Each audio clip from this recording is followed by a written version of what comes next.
My good friend Cheri, thank you so much for jumping on the call with me. How are you today? Not too bad, not too bad. Thank you very much. Yourself? Oh, very well, very well. It's always a pleasure seeing your face. So I always enjoy when you're working on my street and I have the opportunity to have a quick coffee with you before and in between jobs. So very Yeah, very much appreciate the time. Tell us, right. tell our viewers, the people that don't know you, tell us a little bit about yourself. Sure. So, my name is Cheri Nalgabatz, and I'm the owner of Adiga Construction. And yeah, we have Adiga Construction. It's as a deck builder and fence builder and landscaping company. And yeah, we dedicated in providing happily in our region. Uh, and yeah, that's it. That's the big story of us. No, that's excellent. Um, I just want to say this, like anybody that doesn't know Churi, he is probably one of the most creative people I've ever met. So like always his brain is always looking for solutions. He's done work at you've done work at our house, you've done work for our neighbors after working with us and just always seeing every house is a different challenge, right? And I always love seeing how you come up with creative ways to find solutions. So hats off to you because Thank you, thank you. it's amazing to see you do your thing. So in regards to decking and fencing and the services that you do, kind of walk us through, because I know personally the challenges with working with other contractors. But before we get into that, walk me Yeah. through what can someone expect when they reach out to you, let's say via email or via telephone. Okay. So basically, the first reach out typically done by through our website or even a phone call. So let's say if it's coming through our website, we see in the inquiry. We're trying to do the best to get back as soon as possible to the client in within the hours that they dedicated to us, the preferred hours that they asking for us to call them back. And I'm always calling first of all to just say hello and to understand what kind of situation we're looking for and what kind of solution they're looking for.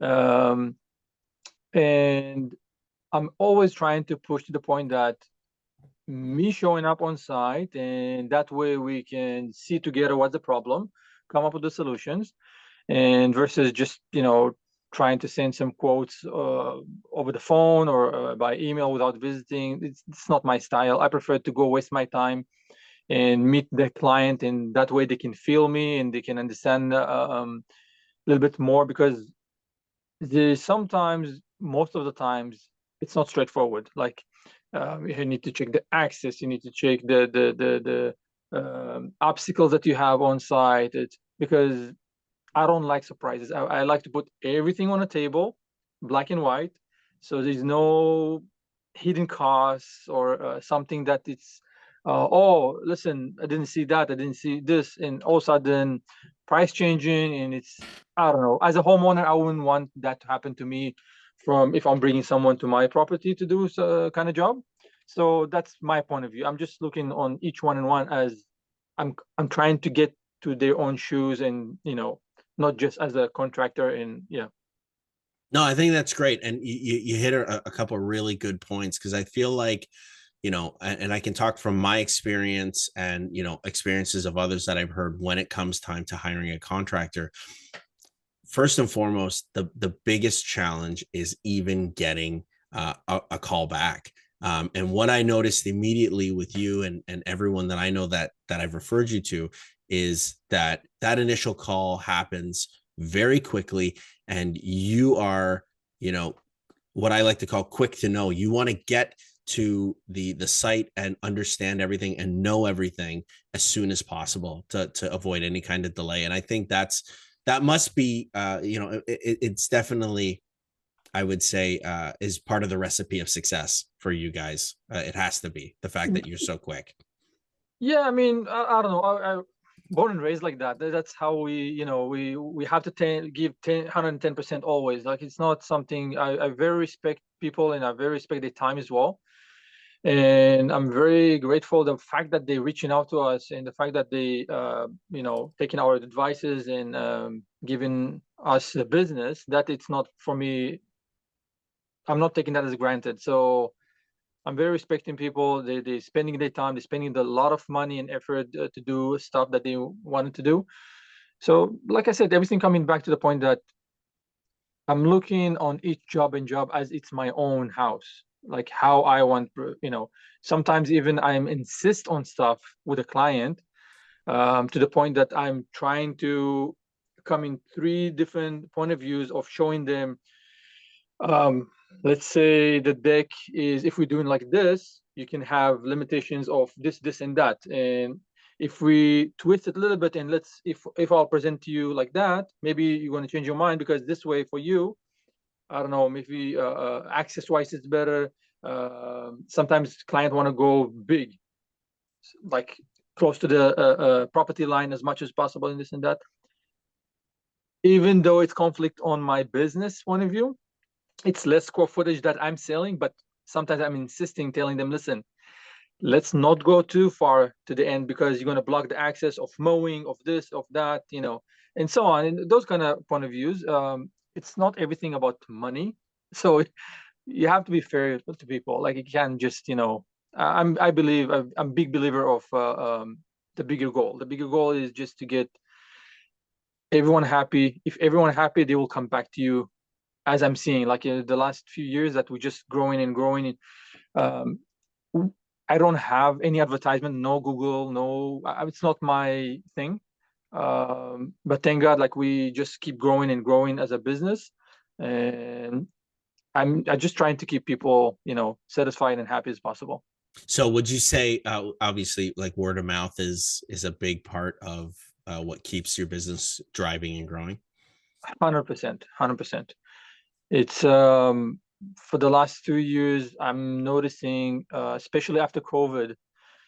COVID time was a little bit kind of, it was weird in a point of view. We couldn't handle like hanging on to the fact that the amount of people, the amount of calls that we had, it was a little bit ridiculous.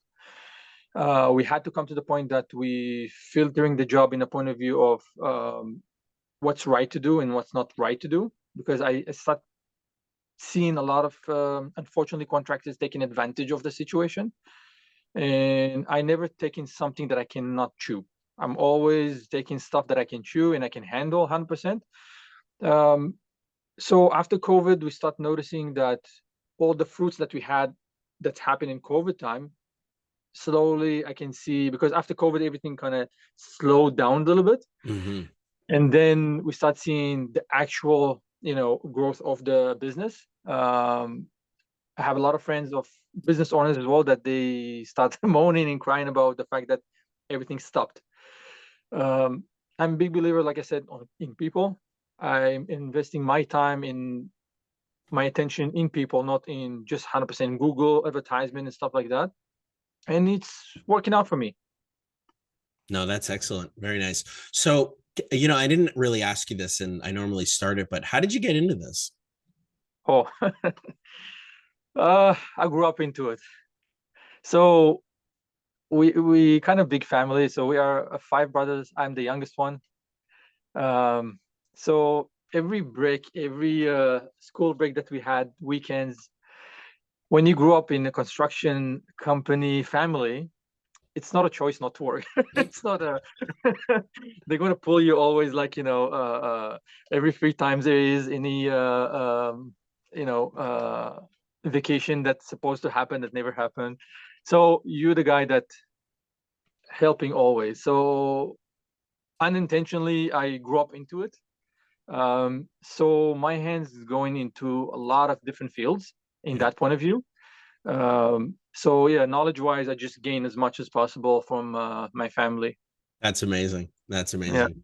I've been using that line that, with my children. I don't know how well it's working yet, but we're gonna see. Yeah, I'm gonna, get them into the business and keep them rolling. So, but I yeah, know, yeah. but my son has the goal of becoming a professional soccer player. So I'm gonna be the plan B if he doesn't become a professional soccer player. So we'll see. I'll let you know how it Yeah, goes.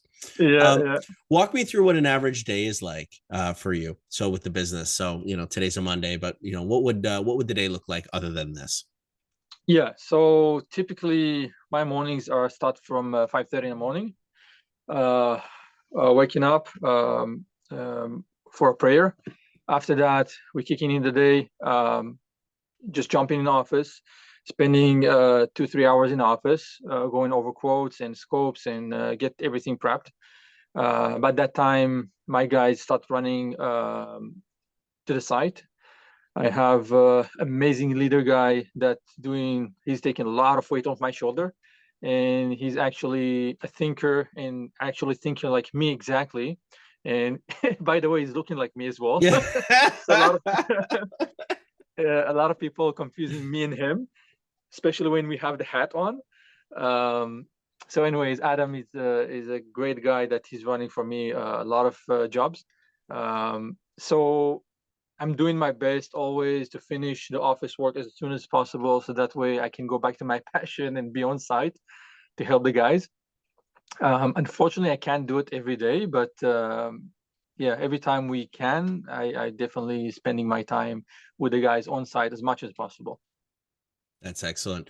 And I think, what I really want to highlight here is some of the pain points that, and the whole purpose of these videos is not only just showcasing businesses and my friends, but services that I've actually used. And I think what I want to do is really highlight, okay, what are some of the concerns or hesitations that potential customers have that are hiring contractors? We talked about number one was responsiveness and how, so many are not responsive. And obviously that's not the case with the Adiga Construction. The other one that I want to talk about is, and I know this firsthand, is hiring a contractor to do work, but they've taken on too much that there's constantly delays because they're splitting up crews between, one another. I guess, what do you suggest? What questions should somebody be asking before hiring a contractor for, let's say, a deck or a fence? What are some important questions that they should be, asking these contractors? Sure, yeah. So I would say first of all, before you even moving on with the contractor, after you meeting the contractor, it's the first thing is the feeling. Like how I discovered in my life, like more and more I'm discovering in my life, like human have the ability, each one and one of us. I don't know how to explain that thingy, but they just know. Like once you're meeting a person, you know if he's right or not. That's first thing first. After that, a lot of questions need to come kick in. And do we have insurance? If the company have insurance, they have a WSI be paid properly? Because those indicating of the fact that the business taking everything serious is not just without any disrespect to the people that doing those kind of jobs, but we're not a handyman company that doing a little bit of this, a little bit of that, and we are more dedicated to what we do. We paying all the insurances properly. We putting in place whatever need to be placed in safety wise. Um, that's probably the first question I would ask a client. Sorry, a contractor. Secondly, you can try to understand if they're rushing, meaning just to get the contract in, like just to put the foot in. So you need to start when you're getting the estimate and you're going over the estimate, you have to look into the lines and actually read the lines properly. And noticing more and more situations happening. For example, let's say decks. The client getting an estimate and the lines broke down nicely and evenly, and all of a sudden you can see lines saying, for example, I don't know, approximately 150 linear foot of railing, approximately 350 square foot of deck, and it shouldn't be approximate, should be precise. When we come in to measure, before we handing out any estimate, we doing a drawings. When we're doing the drawings, we're basing the estimate on the drawings. Could be changes, but client changing, not us changing.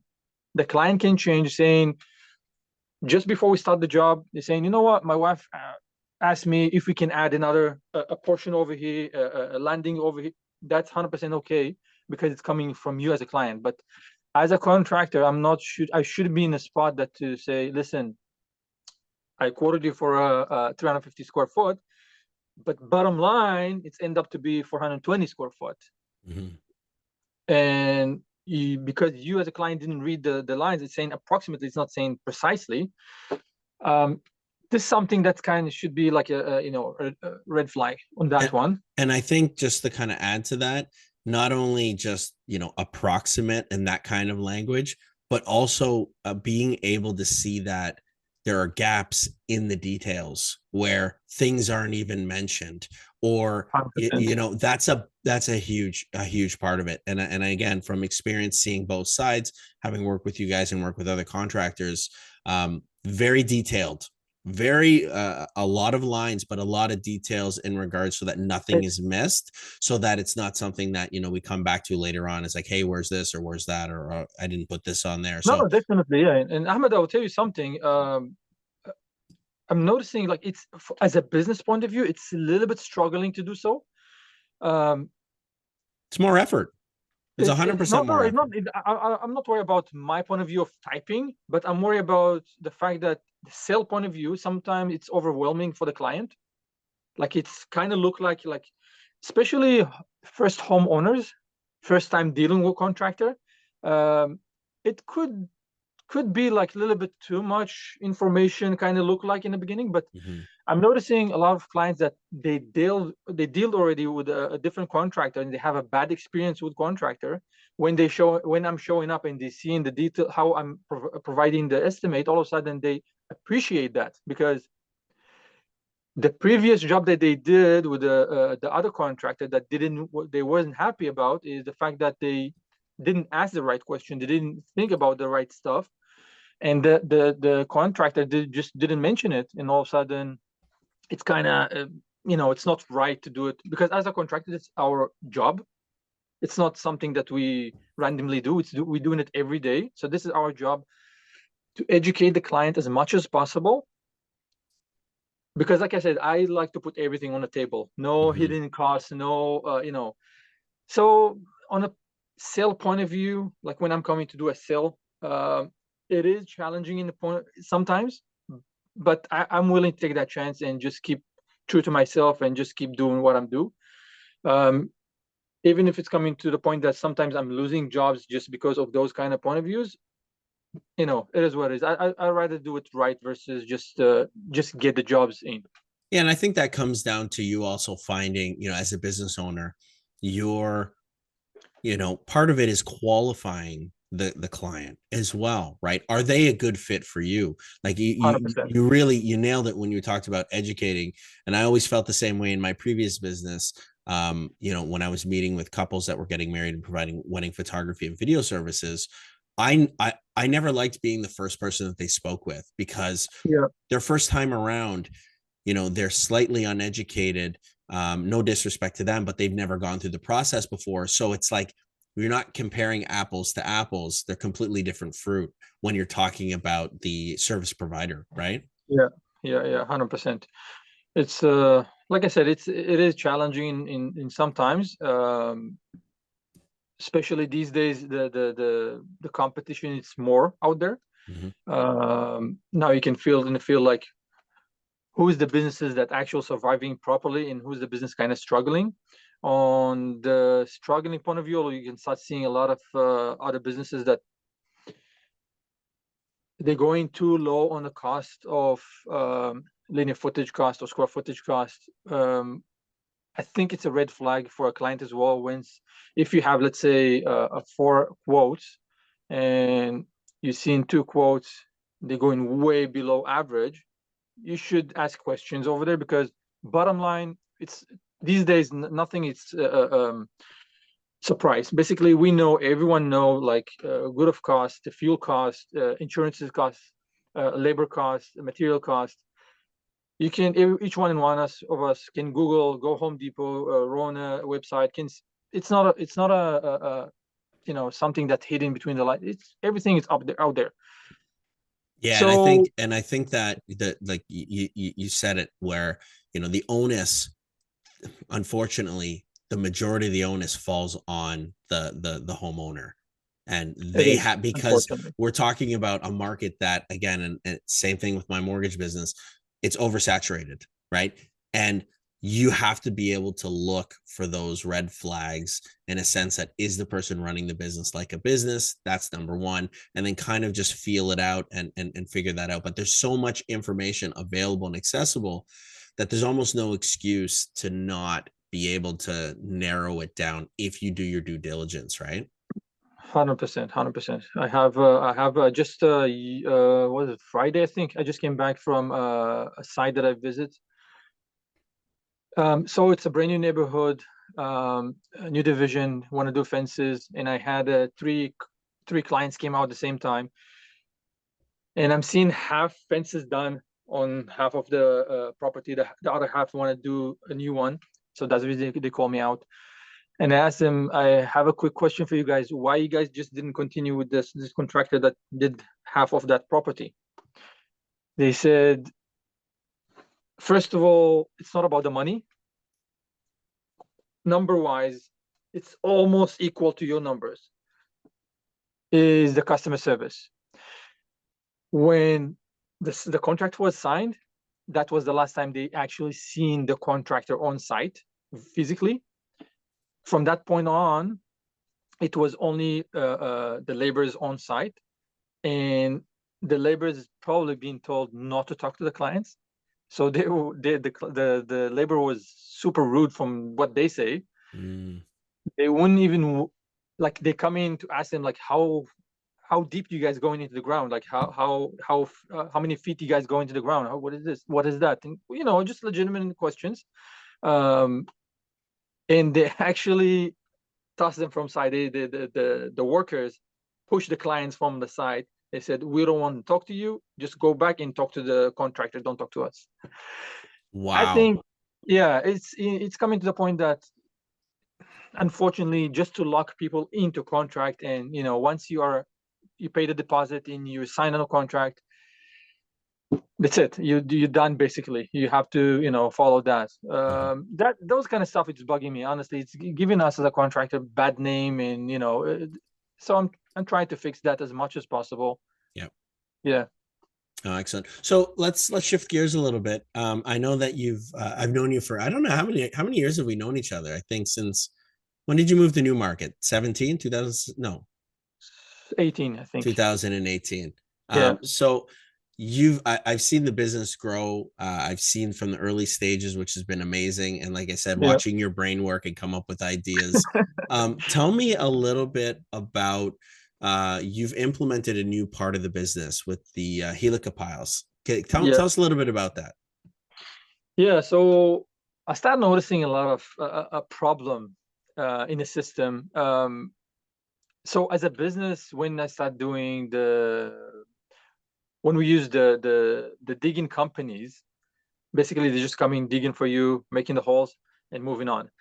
I started seeing a problem over there because I have to coordinate between the town inspector for inspection for the holes before we put in the concrete, and the contractor as well.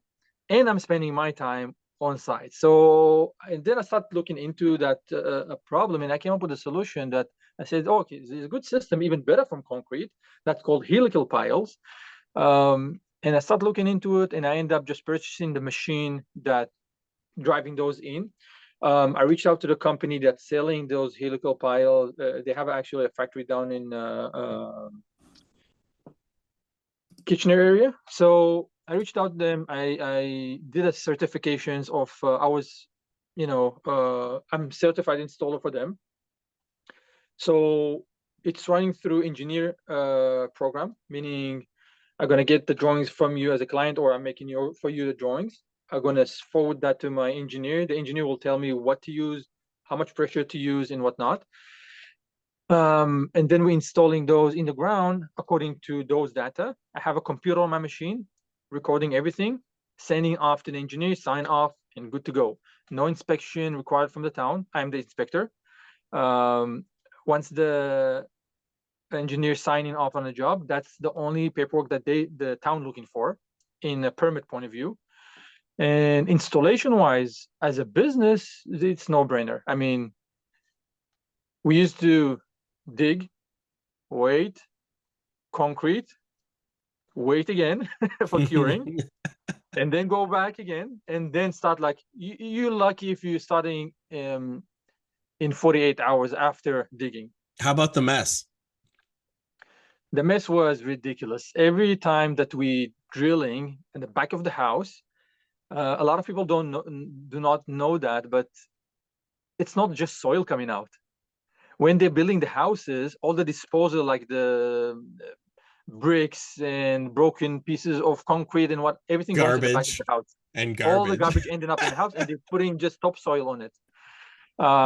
So even the soil coming out when you actual drilling for concrete, when you're drilling that, all that garbage have to go and disposed basically, because this is not something nice that you can use for the garden. So with the helical pile system, there's nothing coming out. You basically, it's like a screw. You just drive into the ground. Once you're achieving the torque that you're looking for, you're good to go. And our piles come in 8-foot section, so it's going very deep to the ground. Wow. So it's cleaner, obviously. It doesn't require a lot of mass. The other thing is that it speeds up the process because you're now the signing off as the inspector when you're using the helical piles, which is big. And the other thing is I think you had mentioned something about it because you're not digging your traditional holes. Yeah. You're able to start earlier in the season and work later in the season as well, We right? basically we almost not stopping all year So long. even when there's in the wind, like in Oh November, yeah. you're still able to build a deck because you have access to the ground using the helical piles. So this year, I'll give you an example. This year we did last installation was end of January. I think it was just before February. We finished the job. Can't remember exactly, but sometime in February. Wow. We took off, like we took time off. It was too cold to work. We took time off sometime mid-February to mid-March, and we came back to work. That's amazing. So yeah, so it's giving us a lot of benefits because you can drive that, like the frost, the top frost. We're fighting a little bit with the frost. Let's say if average will take me to pass. Let's say it will take me 10 minutes. That will take me 20 minutes. That's a difference basically. Yeah, so it's no brainer in that point of view. And it's, by the way, it's green material as well, meaning down the road, if you decide just to move things, you can just unscrew it and good to go. So you heard that correctly. If you decide to move, you can take your deck with you to your With you. with your other house. You don't have to leave that beautiful deck Yeah. that you get built for them. Don't take the fence though. Leave the fence for the for the Yeah. neighbors. But honestly, Cheri, I really appreciate the conversation. How can people reach out to you? What do you recommend? How do they get a hold of you? The traditional way, the old traditional way, like I'm old-fashioned person as well.